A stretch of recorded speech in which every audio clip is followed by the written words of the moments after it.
Kaibigan, salamat at nag-click ka sa video ito kasi maganda po yung topics natin. Ange Kouame, pumirma na po sa Europe. Gusto mo ba o dapat ba na local na lang sila dito sa PBA kaysa mga ibang bansa? Kasi sinabi po ni Kouame na not this time kasi imbalance daw po. Atin nga po itong pag-usapan.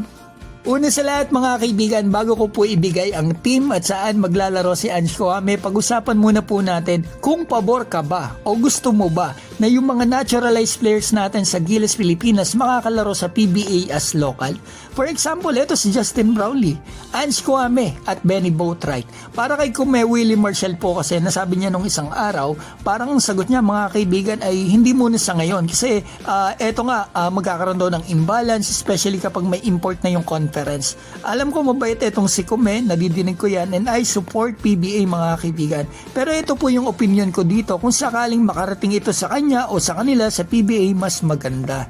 Payagan nyo na po sana silang makalaro as local dito sa PBA. Kung ang concern po ninyo ay baka magkaroon o malamang magkaroon ng imbalance, ang solusyon po dyan ay ito. Doon ilagay natin ang mga naturalized na to dito sa mga pinakamahihinang team sa PBA. For example, ito yung standings natin last conference. Sa top 3 sa bottom teams, dito mo po siya ilalagay si Boatwright dito sa Terra Firma, Brownlee sa Northport, Kouame sa Blackwater, tapos walang trade ng naturalized. Hindi pwede kung si Brownlee doon mo pa rin ilalagay sa Malakas sa mga Hinebra, di ba?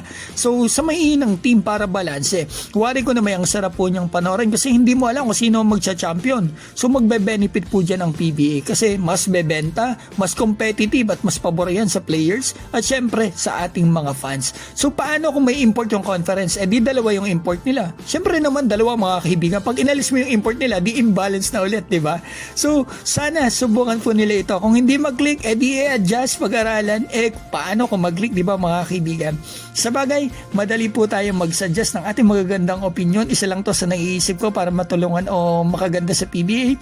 Pero hindi ganun kadali kasi hindi talaga papayag yung ibang teams at may budget concerns. Pero kung pagtutulong-tulungan at magkakaisa, kasama po tayong mga fans, ay talagang uusbong muli ang ating minamahal na PBA. Minamahal din po ni Brownlee at Kouame ang ating bansa. Nagbibigay sila ng karangalan sa ANA, mabigyan din sila ng pagkakataon. Naalala ko tuloy nung bata pa ako, grabe, ibang klase po ang ating PBA. Daming tao, rookie pa lang nun, sila Kagiwa pinapanood ko, sila Helterbrand, James Shop, punong-puno talaga ang arena at ang dami pong nanonood sa TV. 10 ata kaming nakikipanood noon sa kapitbahay, black and white pa mga kaibigan at wala pa kasi kaming TV noon. Madalas pinagsasaran pa kami ng pinto pero nakasilip naman sa bintana. Ang good news, after 20 years mga kaibigan, may TV na po kami, bigay po ng kapitbahay. Thank you Tita Lorne. So ito mga kaibigan, si Ange Kouame dito na po maglalaro sa Division 3 ng France ulit.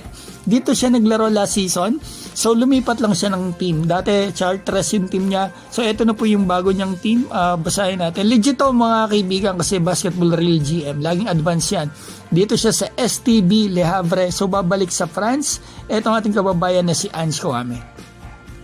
Shoutout ko po pala yung mga kaibigan natin sa INC, especially si Ate Edith Doromal at PJ Manso. At binabati ko rin po si Utol Mark Arvin Chanko ng USA, Dennis Golosino, Miro ng Hong Kong, Sporty Sagittarius, Aguerico Salvador, Esor Dale, Ram Rocker at Juanma. Sa mga kaibigan, maraming salamat po.